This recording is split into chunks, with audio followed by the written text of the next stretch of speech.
Ken! Gamit na nila ang mga gift nila. Ang mga coloring book. Favorite nila, Stitch. Hi! Stitch. O, doon na ikaw. Nag-ano kami ni Zoe, naglalaro kami ng tea party. Kasama namin ang mga Barbie niya. Ate, what are you eating? What are you eating, ha? Okay. At ang daddy, busy dito sa gilid. Ginagawa niya yung regalo ni Mama Marila kay Kenneth. Oh, Kenneth. Na, pakita ko sa inyo. Dad! Ay! Kasama pala yon? Kasama pala yan? Yes! Eto siya. Para siyang working bench na pang karpintero. Ayan siya, oh. May lagare, may mga kung anik-anik. Gawin muna ng dadad. Lalagay ito sa kwarto niya. Hindi na dito kasi masyado ng maraming ano dito sa baba. Wow. Ooh. Yung ano, yung bank, drill mo yung bank. Ala, Dad, gusto niya yung totoo. Daddy, yung sa'yo yung gusto niya, Dad. Kinuha niya, Dad. Don't eat that. Then you will overflavor and pupa.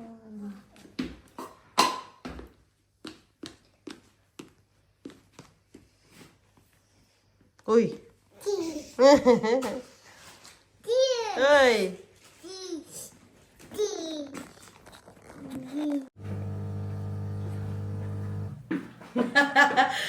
Kinuha na nila yung vlog natin, guys. Nagawa na ni Daddy yung pangkarpintero ni Zoe. Ay, ni Kenneth. Hi! Kumakain sila ng pancake.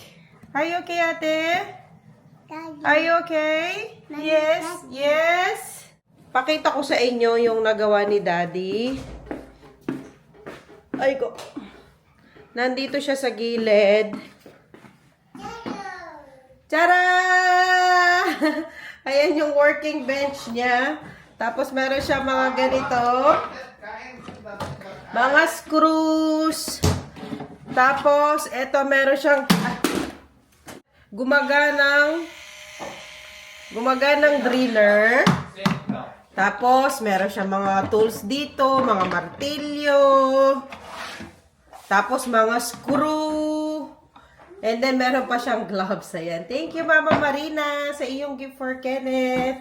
Papanhik ito ni Daddy sa kwarto ito ni Kenneth.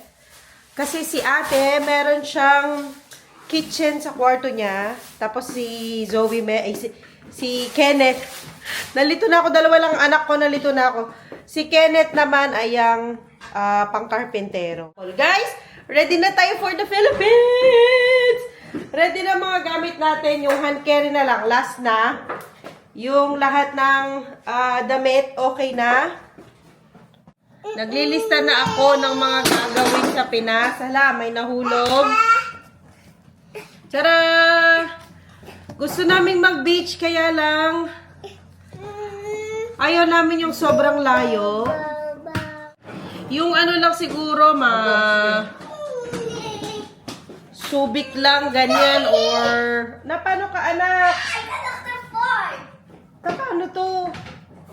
O dito, come to mommy. Ha? Anong gusto? Or Pangasinan, ganyan. Guys, mag-comment naman kayo, mag-suggest naman kayo ng magandang beach resort dyan sa Pangasinan. Yung mga taga Pangasinan po dyan. Kasi yan yung ano yung White Beach ng Norte, ang Pangasinan. Kaya, or La Union. Pero mas okay ang Pangasinan kasi mas malapit sa amin. Please mag-suggest naman po kayo ng pwedeng pag-swimmingan dyan. Saan na po kayo nakapunta dyan sa Pangasinan? Saan maganda na friendly sa mga kids, yung ganyan, kumbaga child friendly na child friendly na na resort. Malis na tong ating Kenneth. Sige daw na ikaw. kagabi, kwento ko pala sa inyo. Hindi, kaninang madaling araw. Nahawa na rin si Kenneth sa ate niya. Meron na rin siyang diarrhea, tsaka nagsusuka na din siya. Di ba nakwento ko sa inyo sa last vlog ko na mahahawa kaming lahat. Nahawa na kami ni Daddy. Ngayon si Kenneth. Natakot ako kay Kenneth kasi hindi namin napansin. Kasi nga nasa kabilang kwarto siya. Tapos, kaninang umaga na lang namin nakita na nagsuka pala siya sa bed niya. Yan ang pangit kapag yung bata nakahiwalay ng kwarto, hindi mapansin na nagsuka na ba siya or what. Although, siguro kaninang madaling araw, hindi yung kagabi, kaninang madaling araw siya nagsuka.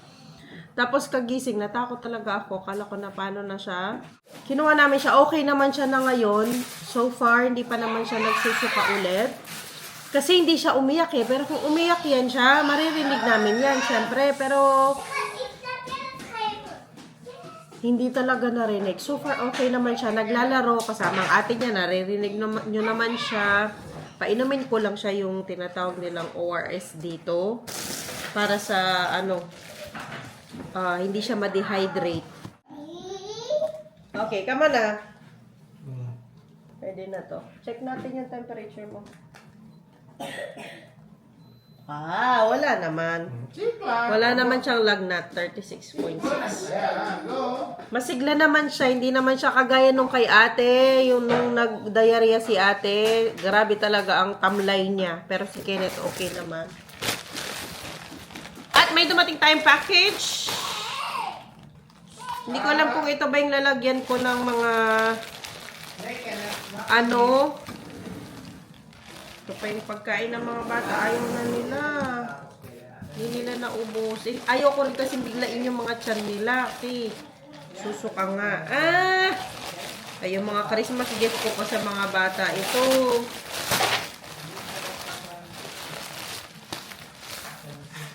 Tama ba? Oo. Oo. Yung, dadalhin ko sa eroplano na laruan. Etong mga to, yung nasa suction sa sa window ng eroplano. Itong mga to, yung mga ganyan. Yung suction mo sila sa bintana ng eroplano, tapos umiikot sila. Ayan. Dumating na sila. Bumili lang ako ng 3.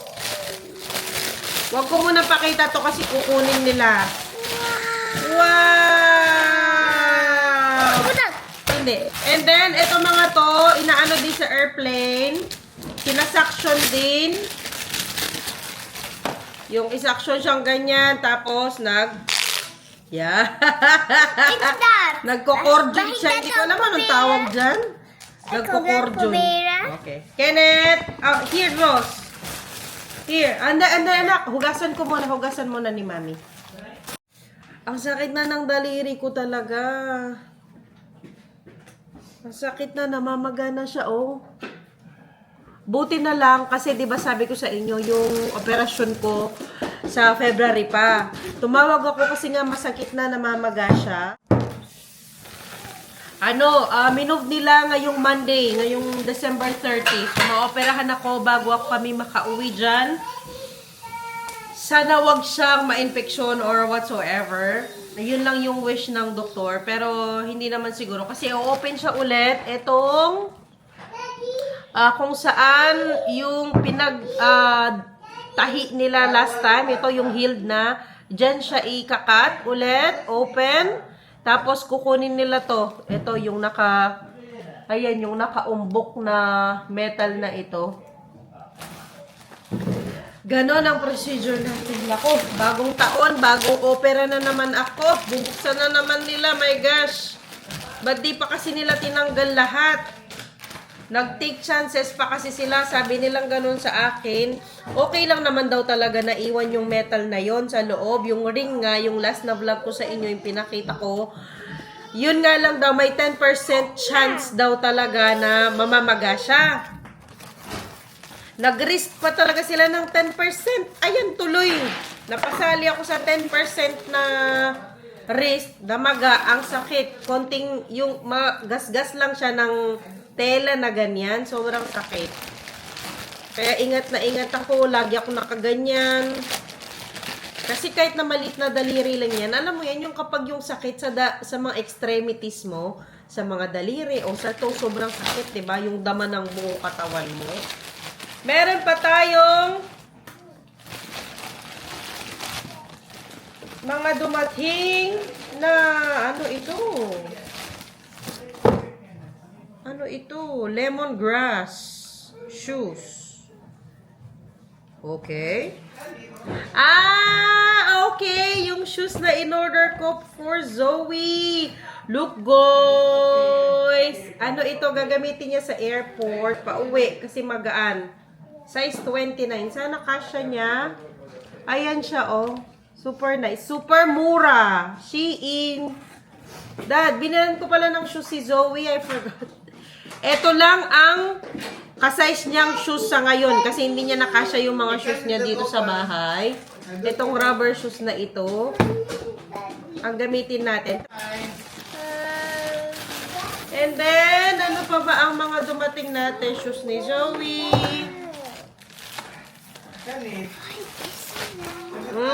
Susuotin ni Zoe. Okay, pink na pink tayo. Para makita ko siya agad. Ano yan, anak? Daddy Frakan. Daddy Frakan. Ayan, Moana. And then, Shein Kids. Thank you so much. Ang mura ng mga damit sa Shein. Nag-sale kasi yan sila. And then, ito pa. Kay Zoe din ito. Ay, hindi. Kay Kenneth ito. Kay Kenneth. So, terno. Mga terno na binili ko kasi nga para hindi na ako mahirapan. Alin yung pants, alin yung susuot na ganito, ganyan. Ay, cute din ito, anak. Cute din ito, oh. Pwede mo tong suot sa airport. Oh, cute, oh. Tapos yung pants niya, ganyan, oh. Color of the year, mocha. Maganda din yun, komportable. Yun yung mga pasusuot ko sa kanila sa, airport. Pag-aalis. Tapos, dumating na yung mga, last na ito, guys. Lalagyan namin ng passport. Sakto na dito yung mga passport namin kasi nag-check ako ng details. At saka yung e-ticket, chine-check ko. Dumating ng mga lalagyan namin ng passport. Ito kay Zoe, color pink. Iniba-iba ko yung color kasi nga para kami, makita ko kaagad. Ito ang passport ng Ate Zoe ba? Buti na lang, nandito mga passport nila. Ang ganda ng passport nila dito sa Netherlands, yung Dutch passport. Kasi yung unang page, matigas talaga. Ano siya, waterproof. Ayan ang kay Zoe. Lalagay ko na dito. Ayan o. Oh, kay Zoe ay pink. Kay Mami ay purple. Kasi ito lang yung color nila na available. And then, kay Kenneth ay white, and then kay Daddy ay black. Para pag kukuha ng passport, alam ko kaagad kanino. Ayan. Okay na. Ganda. Super pretty niya. So, ayun lang mga napamili natin sa Shein. Hey, snakes. But I did this white. Sige na. Lagay mo na. Pinagsasaing ko si Zoe, guys. Kasi magsi-6 na ito eh. Kaya dapat marunong na siya. Hindi, lang. Practice lang. 1. Sige, anak. 2. Be careful. Ganunin mo sa taas, oh. Like that. Flat it on the top. Oy! Kenneth! Nangingilam naman ng Kenneth dito, oh. How many scoops are that na? 2.